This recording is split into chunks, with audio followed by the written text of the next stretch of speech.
buenos días. Y así de esa manera iniciamos aquí nuestro Saludando del día de hoy para que ustedes vean totalmente en vivo y felices de poder conectar con todos ustedes en sus hogares. Una mañana que esperamos ustedes estén en salud. Hoy le damos la bienvenida a nuestra invitada que ya por fin nos acompaña, ¿verdad? Uno como que espera su momento y llegó el de nosotros en Saludando y le damos la bienvenida a la doctora Lismarí de la Nuez Morel. Ahí lo dije los dos y lo dije muy bien. Vamos a estar conversando con la doctora sobre el síndrome de los cuidados o los postcuidados intensivos. Ella es intensivista del Hospital Metropolitano de Santiago. Muy buenos días, doctora, y bienvenida. Muchas gracias, Dalma y todo tu equipo. Saludos, buen día, público televidente. Gracias por la invitación, un placer y un honor para mí estar con ustedes aquí. El placer es todo nuestro, de verdad, y sobre todo con un tema que es tan importante, pero que a veces uno no lo toca directamente en los temas como que de salud y más wellness, bienestar, porque uno cada vez que piensa en intensivo, piensa en lo peor. Pero así que con usted vamos a darle como que ese matiz más humano. ¿Qué son primeramente esos cuidados intensivos? Fíjate, hablándote un poquito de cómo el término surge, con las últimas décadas en cuidados intensivos la supervivencia ha ido mejorando gracias a los avances en la medicina crítica. Entonces, ya desde aproximadamente 1980 y ya más, siéndose más auge en el 1990, las sociedades de terapia crítica definen este tipo de síndrome a un conjunto de discapacidades que se han visto que presentan los pacientes cuando pasan o en el cuidado post-UCI, que van a incluir discapacidades tanto psicológicas, cognitivas y físicas principalmente. ¿Por qué se empieza a hablar de cuidados cuidados intensivos? ¿Eso es parte de una medicina moderna, de un nuevo tema de tratamiento? ¿O es parte como que de darle ahora nuevos figurativos a cosas que se hacían normalmente? Bueno, realmente es un término, pero abarca desde que el paciente ingresa a la unidad de terapia intensiva. Nosotros tenemos que identificar qué patología lo llevó a la unidad y cuáles de estas discapacidades pueden presentarse. Muchas veces esos pacientes ya tienen una patología psiquiátrica o cognitiva de base y tenemos que darnos cuenta cuando esos pacientes se agudizan. Y al pase de la unidad y posterior al traslado de la sala clínica y en sus hogares, esas circunstancias deben identificarse para tomar medidas de prevención, tratamiento y seguimiento, que es muy importante. Ese seguimiento ante todo, porque sí. Y hay algo que también, hay un segmento que más adelante vamos a tener, que son los mitos y realidades, pero yo me adelanto, o sea, no todo el que está en UCI o en una sala de intensivo, como normalmente se conoce, quiere decir que no va a salir de ahí, o que si va a salir de ahí vamos a tener que estar en una morgue, no, o sea, la persona se recupera. Así es, y qué bueno que mencionas eso, aunque no viene relacionado al tema, pero comentarte que hay muchas causas de estratificación para los ingresos de la unidad de terapia intensiva, pero mayormente los que tienen mayor tasa de complicación o mortalidad son los traumas craneoencefálicos severos, los eventos cerebrovasculares tanto hemorrágicos o isquémicos que pueden ser catastróficos, las quemaduras que involucran gran porcentaje del cuerpo, entre otras. Pero hay pacientes que también simplemente tú lo llevas a vigilar que tengan una cirugía prolongada, que tuvo un reemplazo de cadera, que un paciente que se complicó o que sangró mucho en el transoperatorio, pacientes con pancreatitis, sangrado gastrointestinal, o sea que una vez nos habla de terapia intensiva, pensamos que es el paciente que está crítico, se va a morir porque está en UCI. No, o sea, hay diferentes criterios para admitir el paciente en la unidad de terapia intensiva y la evolución va día a día, dependiendo de la causa que lo llevó y como el seguimiento y evolución de ese paciente. Quiero también aprovechar para tocar este otro punto, ya que usted menciona esto, y es el hecho de que hay momentos en los que a un paciente se ingresa a la unidad de UCI para tenerlo en una vigilancia, tal vez o en un ambiente más tranquilo para evitar que todos los familiares estén con ellos o las visitas. Pero ¿cómo ustedes le explican a los familiares que es por esa razón? Porque siempre que le dicen va a UCI, eso es que me están mintiendo, eso es algo más que pasa y no necesariamente es así. Así es. Muchas veces los pacientes con eventos cerebrovasculares, isquémicos, el protocolo te dice que en UCI tú tienes que vigilarlo a la primera 72 horas aproximadamente, o pacientes con arritmias cardíacas, principalmente los infartos o fibrilación atrial.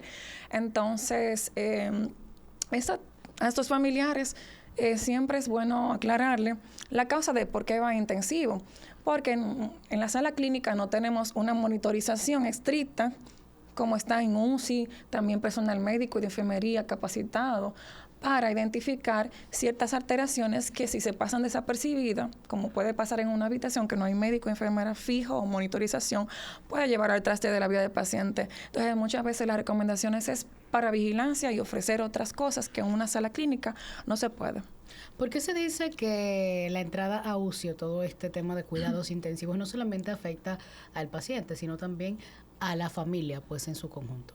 Sí, es un entorno que abarca a la familia, el entorno del paciente, pues el paciente va a estar en una unidad que puede tener visitas 2 veces al día o se pueden expandir el tiempo que se va a estar, pero el familiar se despega del paciente y puede pensar qué le estará pasando a mi familiar, hice algo malo, también si ese es un padre o una madre que tiene niños pequeños, ¿quién va a cuidar a mis hijos? O es el proveedor de la casa, mi trabajo, porque también en la parte económica se ve muchas veces involucrada y esto va a afectar también la forma psicológica del paciente. Entonces son muchos aspectos que por eso es importante tratar estos temas que sea de forma el manejo multidisciplinario.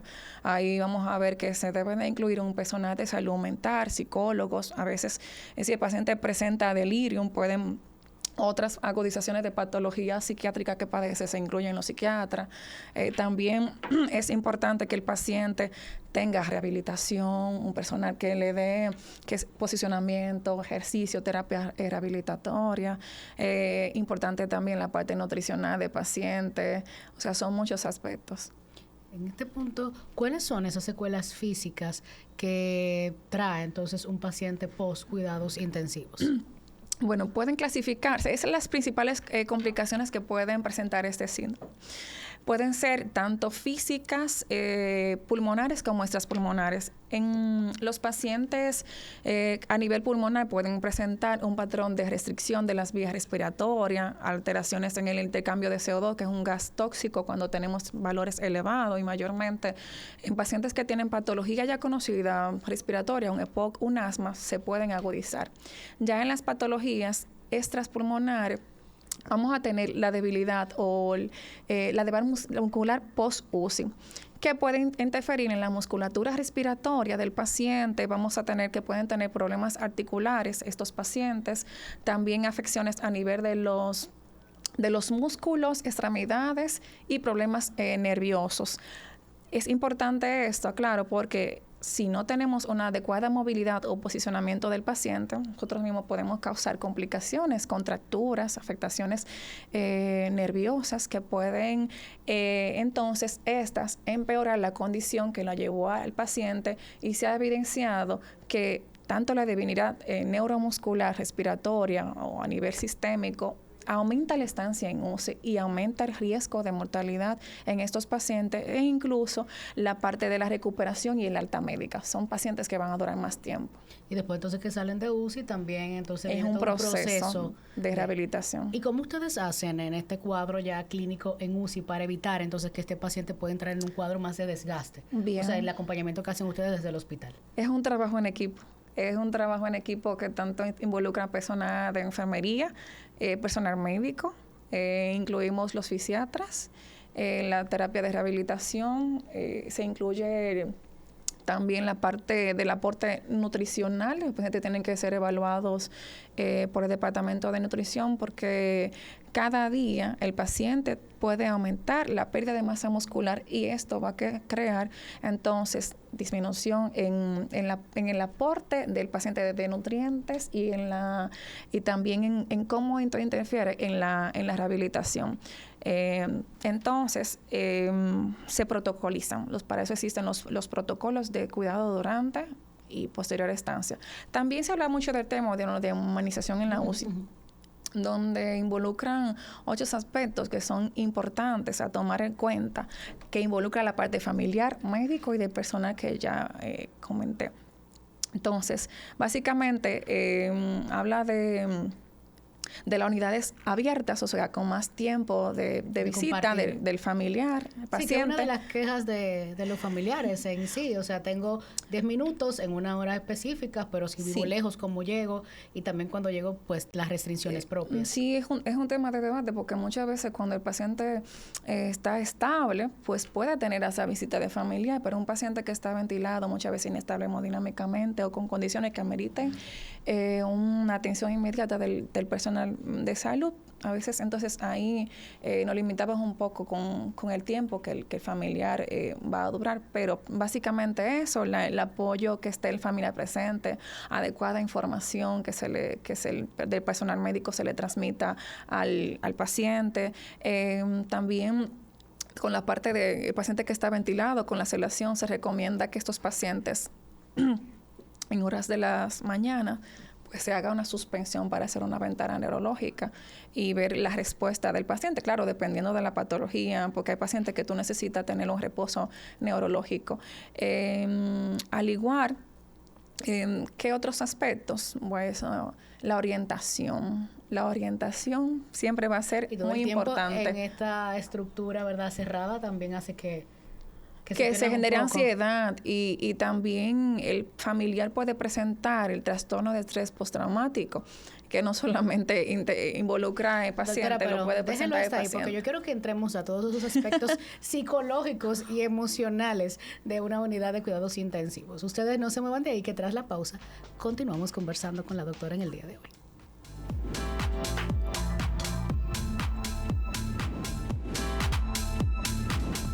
Continuamos en el Saludando del día de hoy. No sin antes recordarles que cada día agradezco que Vicky Modas me ponga así espectacular pues para todos ustedes. Miren esta divinidad que tengo hoy, todos estos detalles, el color. Señores, así yo me siento como que no me lo quiero quitar.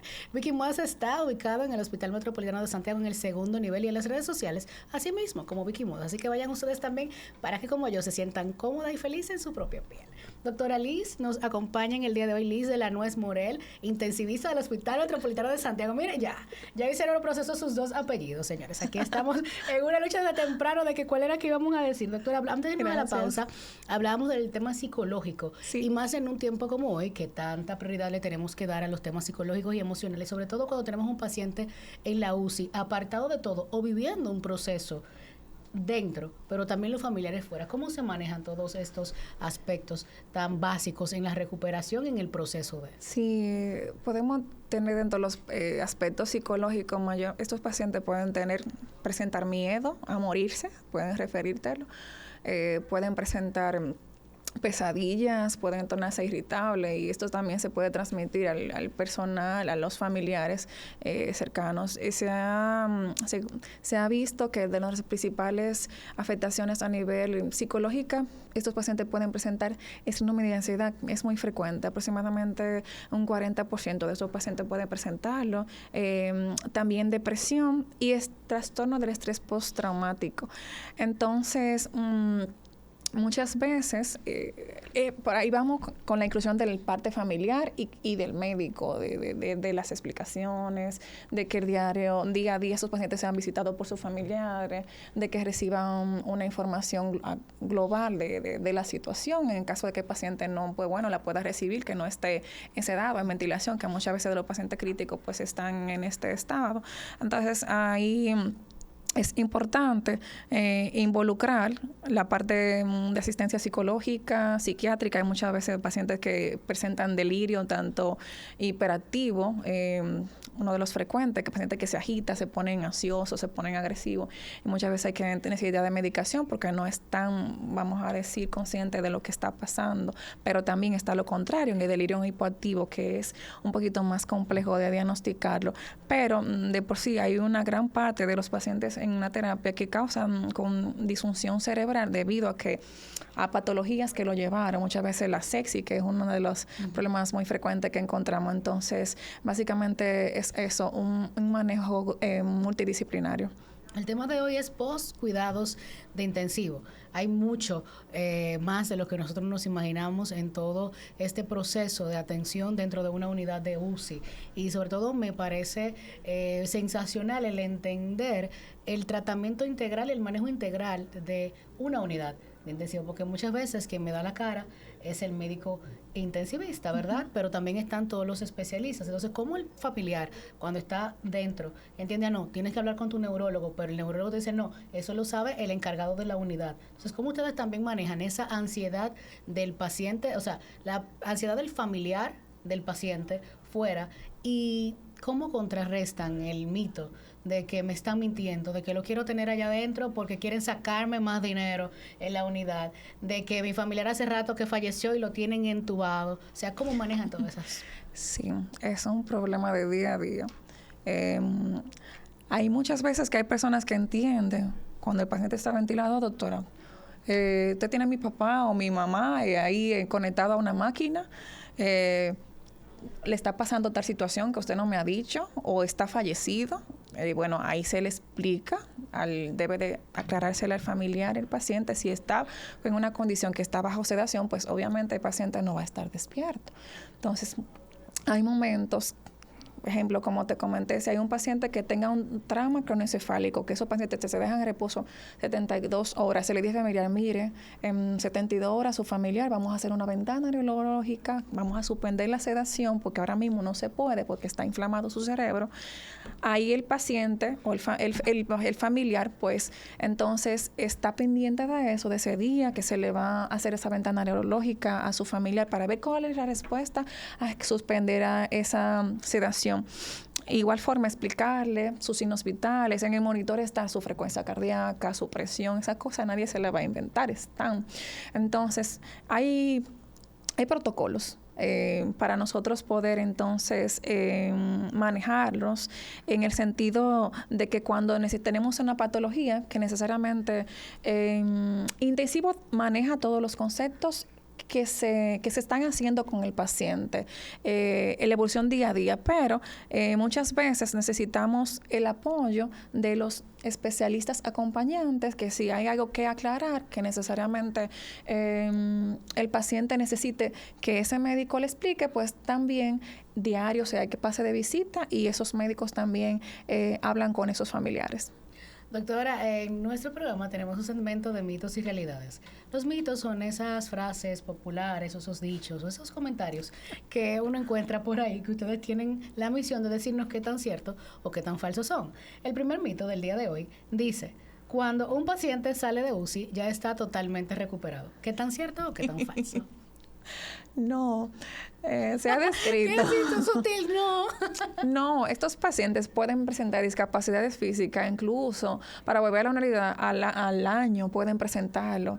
Y si presentan de esas alteraciones que te comenté, discapacidad física, cognitiva, trastorno de la memoria, o que tienen una alteración previa, dura más tiempo, pueden tratar de recuperarte hasta 5 años estos pacientes. Entonces, el paciente va a salir de la unidad, vamos a ver en qué estado, porque hay pacientes, dependiendo, que si quedan con secuelas neurológicas importantes, van a necesitar mucha rehabilitación para volver a tener sus capacidades cognitivas físicas como antes. Entonces, no es un proceso de rehabilitación, de manejo multidisciplinario. Y de llevarse de ustedes y no querer hacer las cosas como dice el tío, el primo, como se lo hicieron al vecino. Sí, muchas veces no quieren volver a la consulta porque temen que lo van a ingresar. Y está descrito que hay un porcentaje más, un 40 o 60% de los pacientes que salen de UCI, que van a la casa, pueden volver a reingresarse en los primeros 3 meses. Pueden tener una tasa de incidencia de reingresos en las unidades. O sea, bueno que lo tengan ahí bastante pendiente y que sobre todo se lleven de sus especialistas. Yo pienso que el hecho de ponerse en manos de un especialista en el que usted confíe le va a permitir a usted como familia, como paciente, pues seguir las instrucciones, porque ¿para qué vamos a estar dudando de lo que me dice un especialista? Empieza porque usted no se puso en las manos correctas. Entiendo. Siempre es bueno preguntar. Cuando un paciente o familiar, al terminar, ¿tiene alguna pregunta? ¿Entendió todo? No les recomiendo a nadie que se quede con dudas, porque las dudas van a generar preocupaciones y los pacientes, sus familiares están en todo el derecho de saber la condición que tiene, preguntar hacia dónde voy, qué necesito hacer, qué secuelas puedo tener, para que así poder identificarse y saber qué está bien, a qué está mal, poder identificar lo patológico y poder acudir a tiempo a su revaloración. El segundo mito del día de hoy: las secuelas son solo físicas, los psicológicos se resuelven el camino. Las físicas son las más frecuentes, pero las psicológicas y psiquiátricas van a la mano, van a la par. Los trastornos de ansiedad, trastorno de depresión y el estrés postraumático tienen alta relevancia en este tipo de pacientes. Entonces, hay que prestarle mucha atención en la parte psicológica y cognitiva. En esta parte final, yo quisiera saber, hemos hablado mucho de ese post-cuidado intensivo para el familiar, para el paciente. Usted ha insistido en ese estrés, en la ansiedad, en todos los cuadros físicos y de rehabilitación del paciente. Pero ¿cómo lo hacen ustedes? ¿Cómo le llevan ustedes los médicos que tienen que acompañar en estos momentos tan críticos? Los intensivistas, ¿quién se detiene a pensar en que ustedes también necesitan ese acompañamiento? ¿Y cómo ustedes pueden manejar todos los casos? Porque no tienen un paciente, tienen múltiples casos en una sala de cuidados intensivos. Muy buena pregunta, Dalma. Terapia grupal.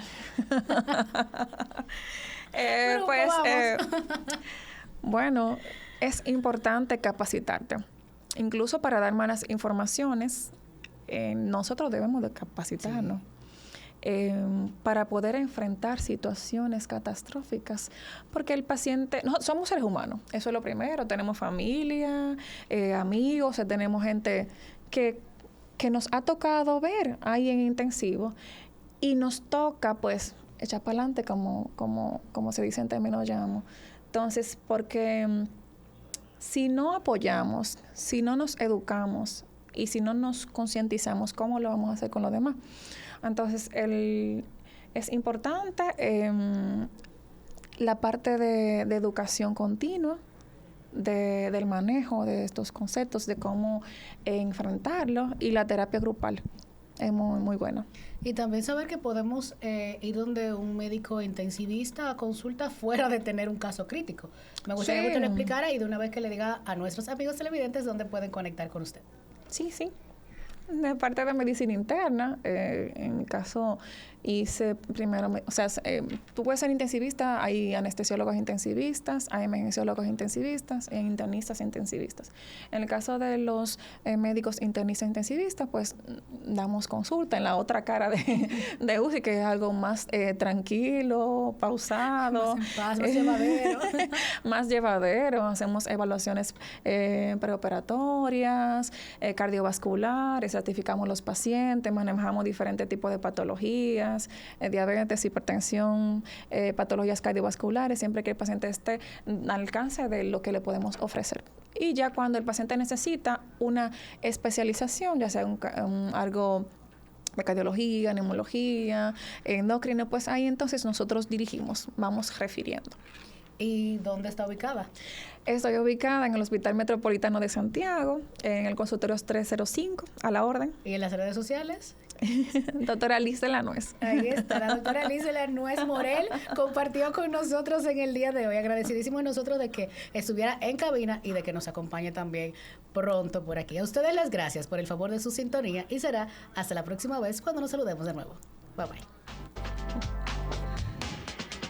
Gracias.